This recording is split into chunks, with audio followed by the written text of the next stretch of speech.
Good day to you each, my beautiful and wonderful people, on this wonderful Wednesday. This is the day that the Lord has made. We will rejoice and be glad in it. It's your favorite girl, Simply Michelle, ready to sprinkle some inspiration into your day. I'm so excited to introduce to you my other podcast, The Inspiration Station, bringing you heartfelt advice on your story to spark meaningful conversations. Whether you're seeking hope, faith, or just a little nudge in the right direction, the Inspiration Station is your go-to place. So email me your stories and your questions to the Inspiration Station 911 at gmail.com, and I will anonymously read your email and give my thoughts via podcast. So send those emails today. Are you looking for encouragement and practical tools for your reading resources? Explore all of my journals, devotionals, poetry, storytelling, and more, all available on Amazon. If you're looking for a mental health coach to walk with you on your journey to healing, I'd be more than happy and honored to help you discover a more healthier and happier you. Email me at createdonpurpose314@gmail.com to book your one-on-one session today, because you matter and so does your mental health. Now, do me a solid and hit that follow button, and be sure to tell me what you think of today's episode. And without further ado, let's dive into today's episode.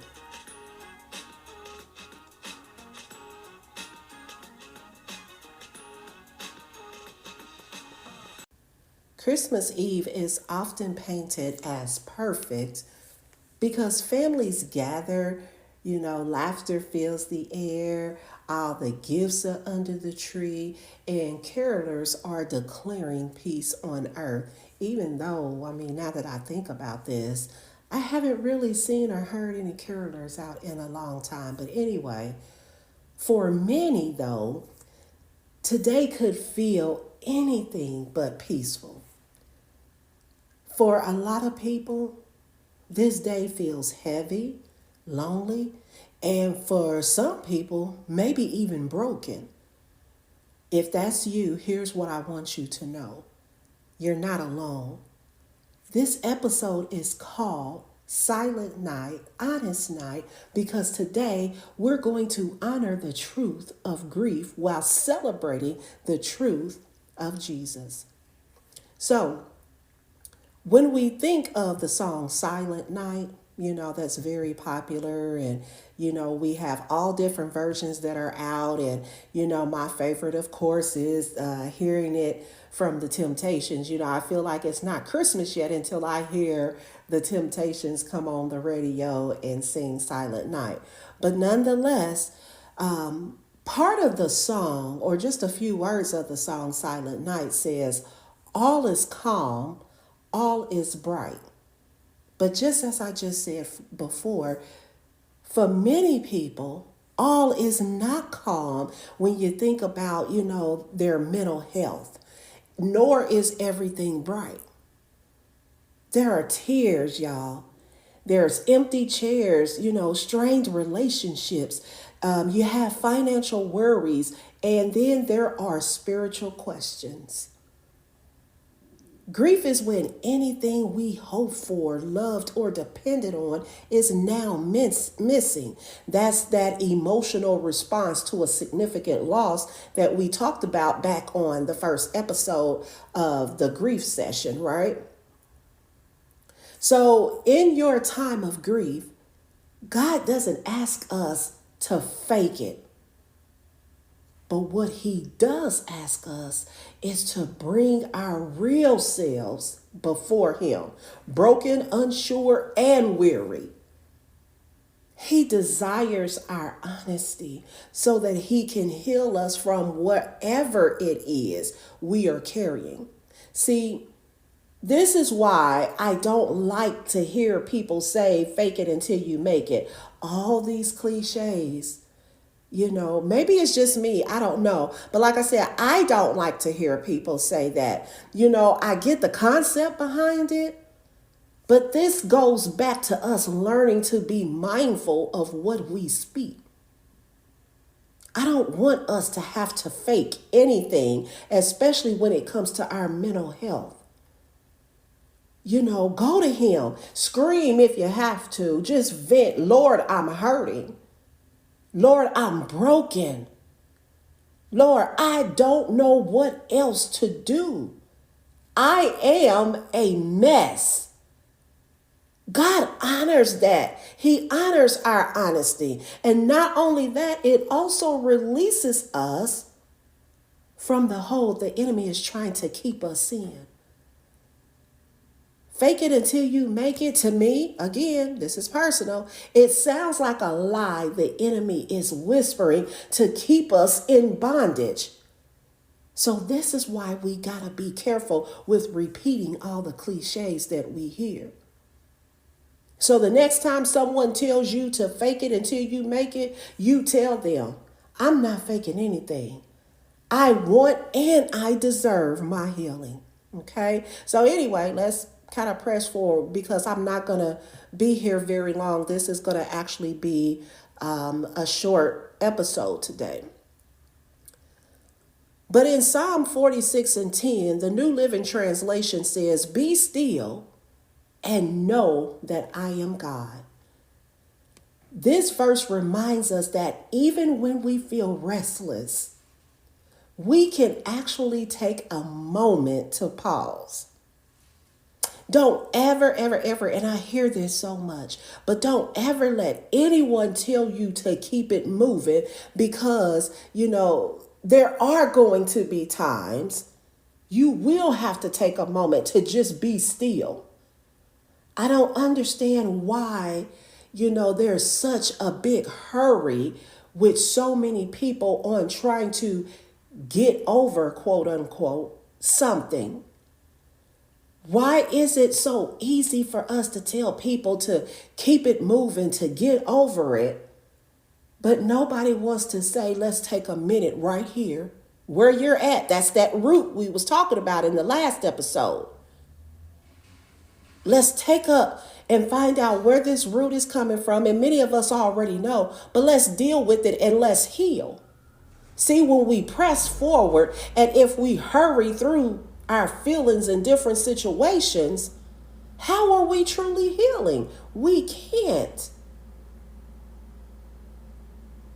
We have to learn to not let people rush us through our grief. Here's the thing. I get why people may say, no, you got to keep pressing. We don't want you to stay where you are. I get it. But I promise you, it's okay to just sit there for a few moments, to have just a pause, to take a breath. Stillness doesn't mean the pain disappears. Doesn't mean that by far. But we can stop striving long enough to remember who holds us. In the silence of grief, God whispers his love to us. So if we're moving and busying ourselves and trying to press forward without even dealing with what's really going on, we can miss the very thing we truly need in that moment. This is why you got to be careful when people try to tell you, you got to keep it pressing, keep moving. You done had your cry. There's going to be times you're going to cry several times over the same situation. I can't even begin to count how many times over the span of 24 years when my mom passed that I cried. Am I supposed to just get over that? Am I not supposed to still grieve that even after 24 years? To some people, yes, I'm supposed to be over that. My son would have been 20 years old this year in this past October. So for 20 years, I can't begin to remember how many times I had to pause and just take a breath, feel my feels, so that I can keep it moving. When you are able to release because you've taken that pause to sit in stillness, you can move forward healthier rather than just carrying that stuff. And I don't think many people really realize the importance of healing because you don't hear about it anymore. All we want to do is move, move, move, move. God's not in a hurry. And when you think about it, it's always the enemy that's in a hurry. He doesn't want you to heal because he wants to keep you where you are. Because even if he allows you to get through the day, and you will, he gonna try to use it against you later on. But here's what I want us to catch. We can celebrate the birth of Jesus even if the silence of grief feels louder than the songs of joy. So, when we look at the context of Jesus's birth, right? That night wasn't a perfect night. Let's think about it. Mary and Joseph was far from home. They were turned away from the inn. And then they had to place their newborn, the Son of God, in a manger outside. Think about that.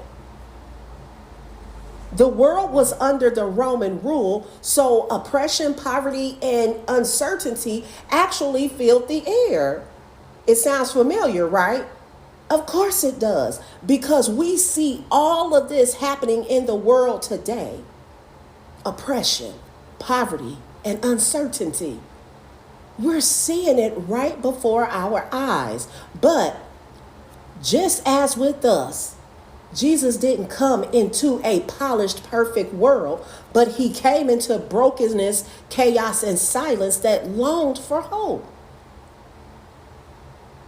Just as we long for deliverance, we long for comfort as well in our grief. So, silent night doesn't have to mean perfect night. It can mean an honest night where we sit in the silence and remember that God is here. This is all I'm really saying. God is with us today. Scripture reminds us that his name is Emmanuel. He is with us. This is what this episode is all about. Regardless of the fact, he is with us. I do get it, and I do understand that silence can feel empty. It really can. I felt that way. But it can also be healing. See, when we are silent, God can speak to what's broken and heavy in our lives, y'all. Again, you don't have to fake it with God, because in that silence, God is speaking and he is working. He's not demanding us to be happy or to what, quote unquote, get over it. Let's think about it. Remember in the Old Testament when Elijah experienced depression? After his dramatic victory over the prophets of Baal on Mount Carmel, Elijah fled into the wilderness. He was overwhelmed by fear and exhaustion.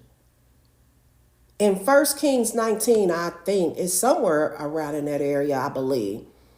But he sat under a broom tree and prayed that he might die. This is what he said. I have had enough, Lord. Take my life. I am no better than my ancestors. How many of us has ever uttered that where, our pain was so significant and it had become so heavy to the point to where we're like, you know what, I've had enough. And if you can't admit that to yourself, let me admit it for you, because I have. And I know many of you have. I've had enough. I'm done. I can't do this no more. Take my life. At least if I'm coming to be with you, I'm going to be happy. Because right now, I don't see happiness in the forecast. And many of us have felt that way. But here's what happened. God didn't rebuke him. This is how a lot of people do around us when we're grieving and going through things.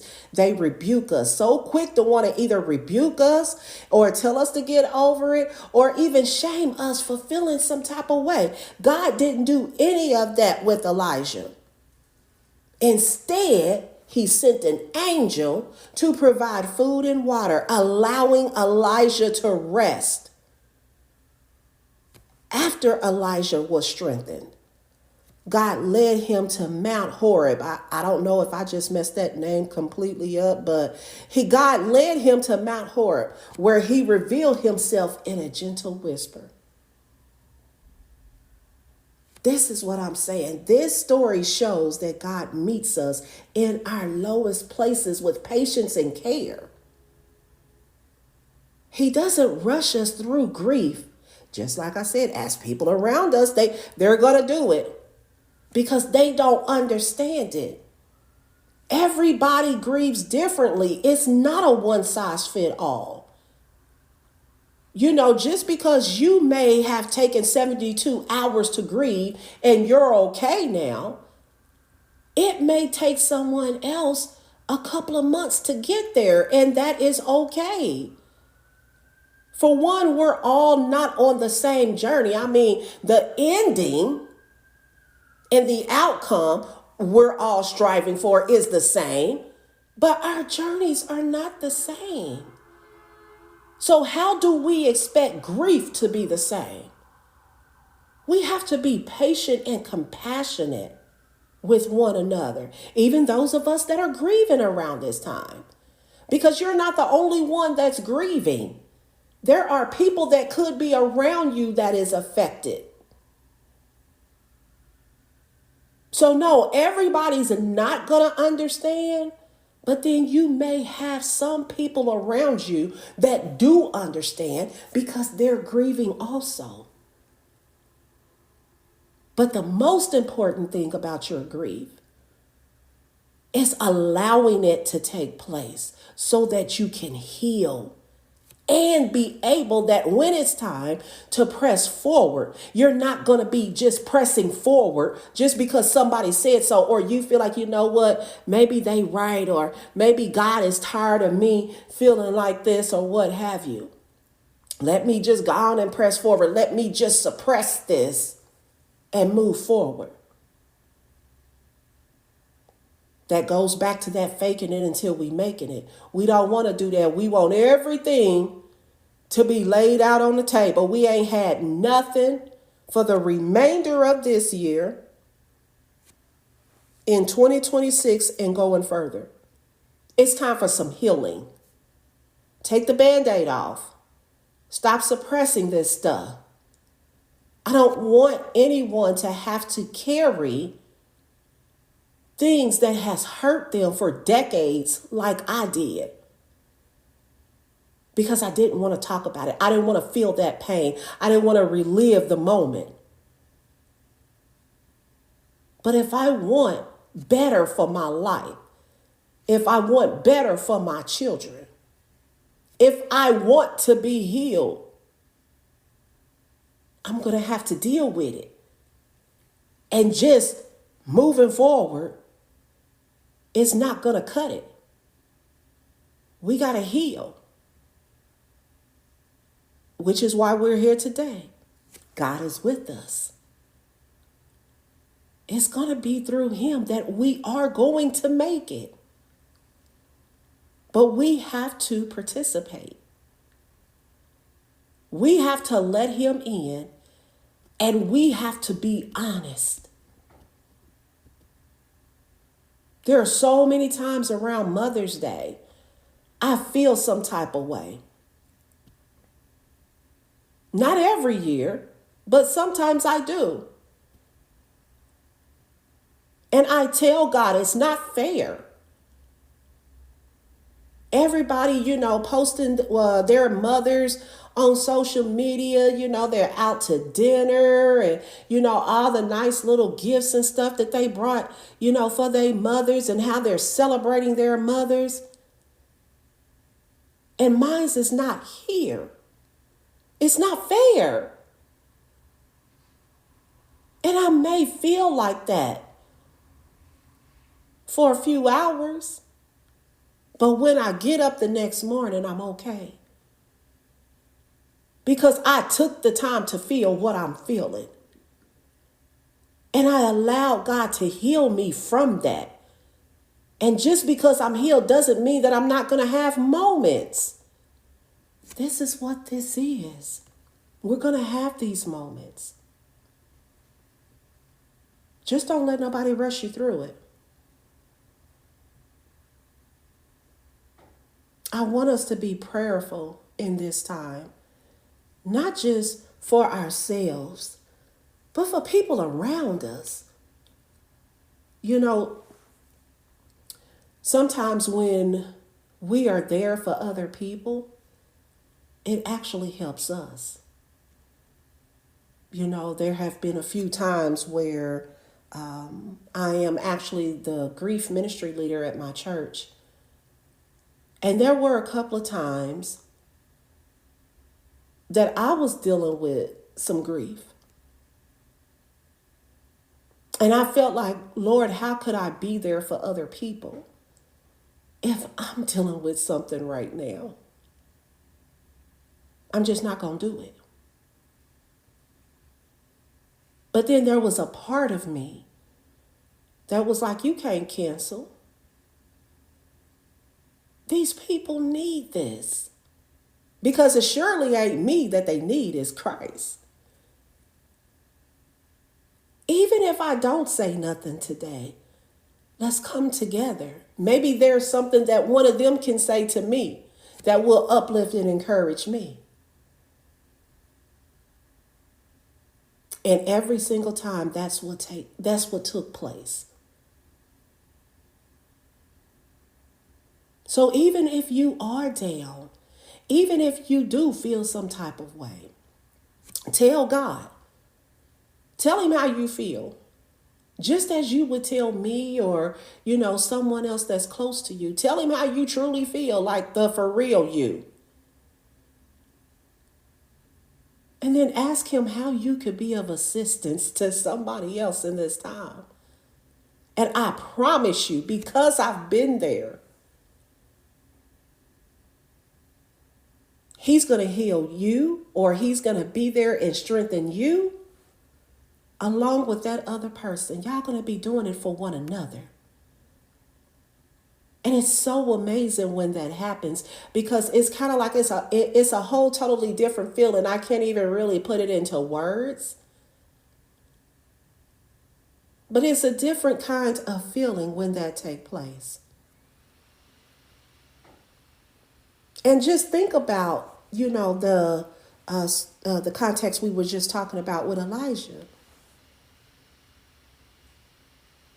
Elijah's experience is a reminder that God is faithful to sit with us even in these moments. And he will. Grief can definitely feel overwhelming, especially on days like today. I'm not going to, tell anyone to tell on that. But sometimes the smallest acts, that's what I was just saying, can open space for healing. Not just for yourself, but for someone else. Right now, wherever you are, just take a deep breath. Let the silence remind you that God is near. You don't have to fill it with words or, anything like that. Just be still and know that he is God.